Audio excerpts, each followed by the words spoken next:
Perkenalkan, nama saya Wijayatmi dari tim MGMP IPA Tabalong. Sebelum kita mulai pelajaran, mari kita berdoa menurut agama dan kepercayaan kita masing-masing. Berdoa mulai. Berdoa selesai. Pada hari ini yang akan saya jelaskan adalah materi pada bab 4 tentang perubahan wujud. Tujuan pembelajaran kali ini adalah yang pertama, siswa mampu memahami perubahan wujud zat. Yang kedua, siswa mampu menyebutkan ciri-ciri perubahan fisika serta ciri-ciri perubahan kimia. Anak-anak, ayo kita perhatikan langkah-langkah percobaan kecil berikut. Langkah percobaan yang pertama adalah siapkan 3 gelas air kemasan mineral. Kemudian yang kedua, beri label A, B, dan C pada air gelas kemasan tersebut.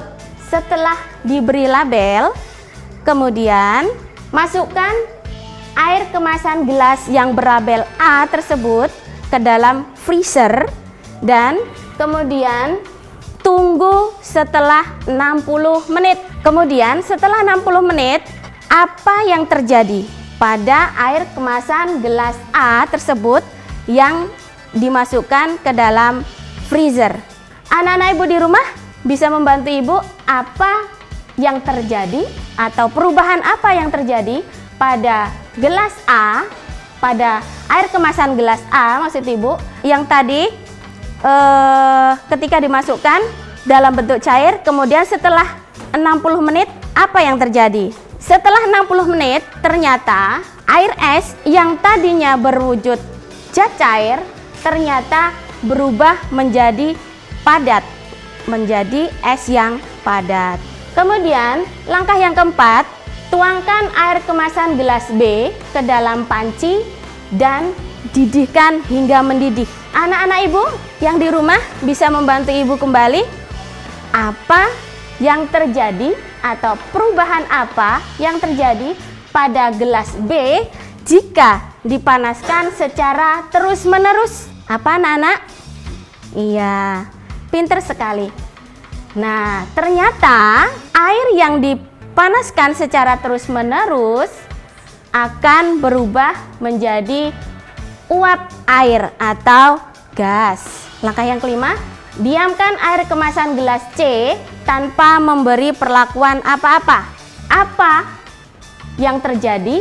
Adakah perubahan pada air kemasan gelas C tersebut? Anak-anak ibu di rumah bisa membantu ibu kembali.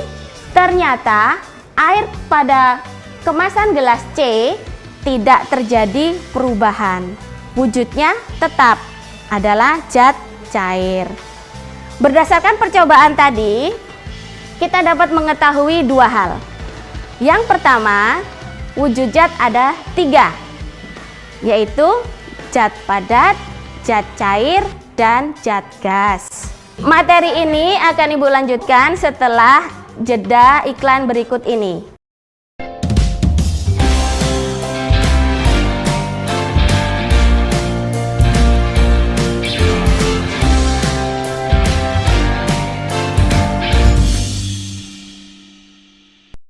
Apa itu zat? Zat adalah sesuatu yang memiliki massa dan menempati ruang. Pada percobaan tersebut, apa yang dimaksud dengan zat? Pada percobaan tersebut yang dimaksud dengan zat adalah air yang terdapat pada gelas kemasan tersebut. Yang kedua yang kita peroleh adalah kita menjadi tahu ternyata zat dapat mengalami perubahan bentuk. Tadi perubahan bentuknya dari zat cair menjadi zat padat. Kemudian setelah zat padat, kemudian selain itu setelah yang dipanaskan tadi airnya berubah menjadi uap air. Nah, itu. Kemudian pada kemasan gelas A awalnya wujud zat cair. Setelah dimasukkan ke dalam freezer, wujudnya berubah menjadi es yang padat. Nah, perubahan bentuk zat tidak cuma zat cair menjadi zat padat saja, akan tetapi ada juga perubahan bentuk lain yang mengalami perubahan baik sifat maupun perubahan bentuk zat. Perubahan bentuk zat pada dasarnya digolongkan menjadi dua, yaitu secara fisika dan secara kimia. Selanjutnya kita akan cari tahu apa perubahan fisika dan apa perubahan kimia. Oke anak-anak ibu, kita akan melakukan demonstrasi perubahan berikut ini. Ibu di sini punya mentega. Nah, ibu gerak-gerakan di sini di dalam sendok, menteganya tidak tumpah. Nah, anak-anak ibu di rumah perhatikan apakah ada perubahan ketika nanti mentega ini dipanaskan.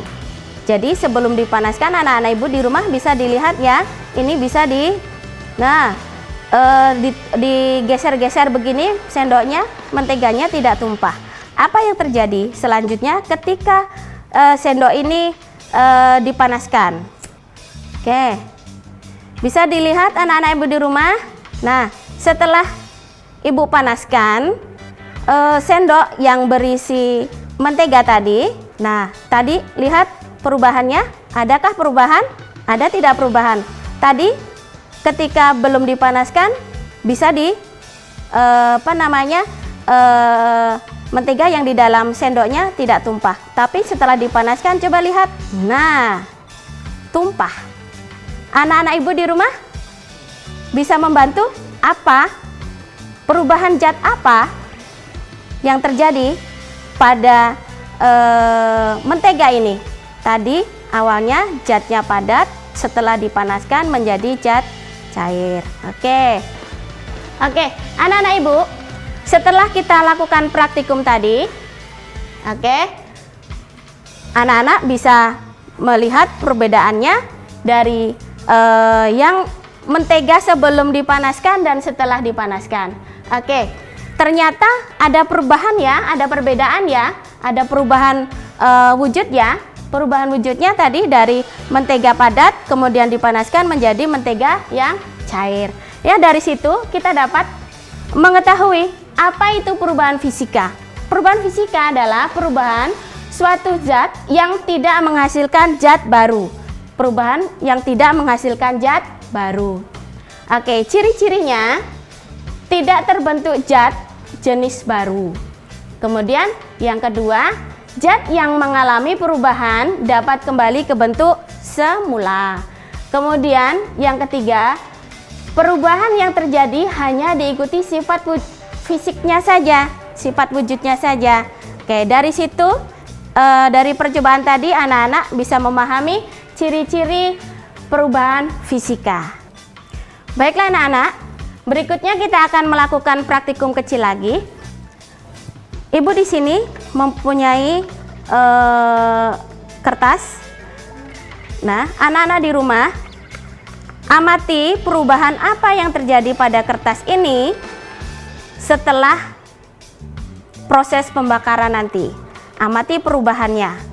Adakah perubahan pada kertas yang dibakar? Apa perubahannya?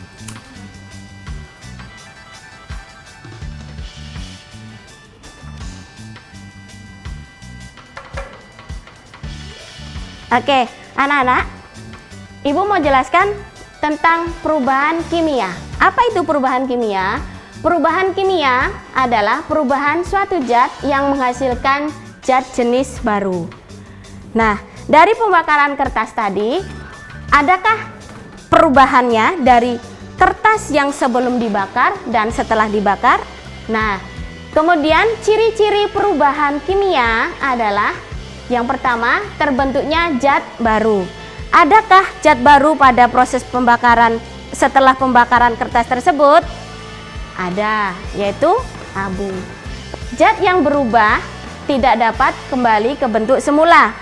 Artinya, pada kertas yang dibakar ini, setelah melalui proses pembakaran, yaitu tadi hasil pembakarannya abu, abu ini tidak akan kembali lagi menjadi kertas. Nah, Kemudian yang ketiga, perubahan yang terjadi diikuti oleh perubahan sifat kimia melalui reaksi kimia. Berikutnya adalah proses-proses perubahan kimia antara lain pembakaran, pembusukan, perkaratan. Pada proses pembakaran tadi sudah dijelaskan, salah satu contohnya adalah pada proses pembakaran kertas yang menjadi abu. Kemudian pada proses pembusukan, bahan makanan yang menjadi busuk tidak akan kembali ke semula. Kemudian yang ketiga adalah perkaratan atau korosi. Bermacam-macam logam akan mengalami perkaratan. Nah, ini adalah proses-proses perubahan kimia. Baiklah, kita akan lanjutkan materi pelajaran berikutnya setelah iklan berikut ini.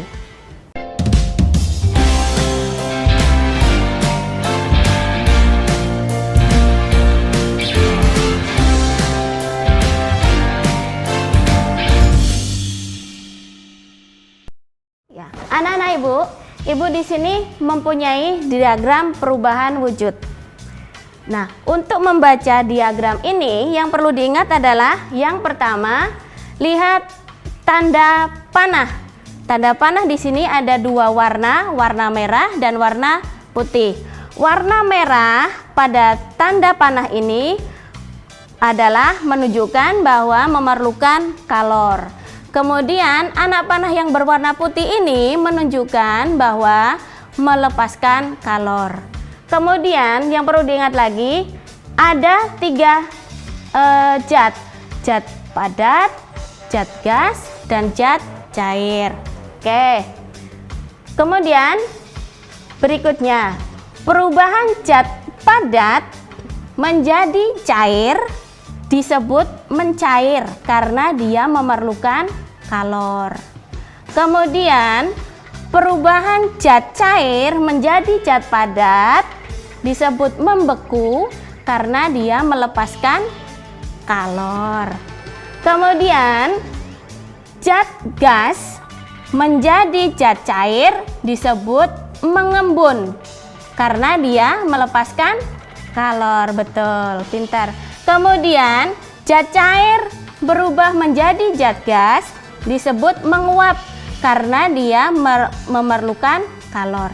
Selanjutnya, zat padat berubah menjadi zat gas disebut menyublim karena dia memerlukan kalor. Kemudian, zat gas berubah menjadi zat padat disebut dengan mengkristal karena dia melepaskan kalor. Oke, anak-anak ibu, selanjutnya perubahan yang pertama adalah perubahan wujud mencair. Ya, apa itu mencair? Mencair adalah perubahan wujud zat dari zat padat menjadi zat cair. Contohnya adalah es batu yang dibiarkan di tempat terbuka lama-lama akan menjadi air. Kemudian mentega yang dipanaskan akan berubah menjadi cair. Kemudian gula pasir yang diaduk dengan air panas akan mencair. Oke, perubahan wujud yang kedua adalah membeku. Apa itu membeku? Membeku adalah merupakan perubahan wujud benda dari zat padat, dari zat cair menjadi zat padat. Contoh peristiwa pada membeku ini adalah air yang dimasukkan ke dalam kulkas akan menjadi es. Kemudian serbuk agar-agar yang dipanaskan, yang dicairkan, kemudian lama-lama akan menjadi beku. Kemudian lem cair untuk menyambung pipa lama-lama akan mengeras. Perubahan wujud yang ketiga adalah menguap. Apa itu menguap? Menguap adalah proses perubahan wujud benda dari zat cair menjadi gas. Contoh pada peristiwa ini adalah bensin yang dibiarkan di udara terbuka lama-kelamaan akan menguap. Yang kedua adalah jemuran baju yang dipanaskan akan mengering karena air pada baju tersebut akan menguap. Kemudian yang ketiga, bau minyak wangi pada tubuh lama-kelamaan akan menghilang karena menguap. Berikutnya adalah perubahan Yang keempat adalah mengembun. Apa itu mengembun? Mengembun adalah proses perubahan wujud zat dari zat gas menjadi zat cair. Contohnya adalah munculnya titik-titik air pada daun ketika di pagi hari. Kemudian terbentuknya titik-titik hujan karena berkumpulnya awan. Yang ketiga, bagian dalam kaca mobil menjadi basah ketika mobil kehujanan. Perubahan wujud yang kelima adalah menyublim. Apa itu menyublim? Menyublim adalah peristiwa perubahan wujud zat dari padat menjadi gas. Contohnya adalah kapur barus yang diletakkan dalam lemari lama-kelamaan akan habis menguap menjadi gas. Contoh yang kedua adalah pengharum ruangan yang berbentuk padat kemudian lama-lama akan habis menguap menjadi gas. Perubahan yang keenam adalah mengkristal. Apa itu mengkristal? Mengkristal adalah proses perubahan wujud dari gas menjadi padat. Contohnya adalah lubang knalpot yang menghitam dan mengering karena gas karbon dioksida yang dikeluarkan menjadi zat padat. Kemudian yang kedua, terbentuknya bunga es pada freezer. Kemudian yang ketiga, terbentuknya salju dari kumpulan titik-titik air. Nah, anak-anak ibu, berikut adalah tugas yang harus kalian kerjakan. Tugas yang pertama adalah wujud zat ada berapa macam? Sebutkan. Yang kedua, perubahan wujud. Yang kedua, perubahan wujud apakah yang memerlukan kalor? Dan perubahan wujud apakah yang melepaskan kalor? Yang ketiga, tuliskan perbedaan antara perubahan fisika dan perubahan kimia. Kerjakan di buku latihan kalian, kemudian foto, lalu kirimkan melalui WhatsApp atau Google Classroom. Pesan dari ibu, anak-anak sekalian, selalu jaga jarak, gunakan masker ketika beraktivitas di luar rumah, cuci tangan dengan sabun dan air mengalir agar terhindar dari virus corona. Sampai jumpa di video selanjutnya. Wassalamualaikum warahmatullahi wabarakatuh.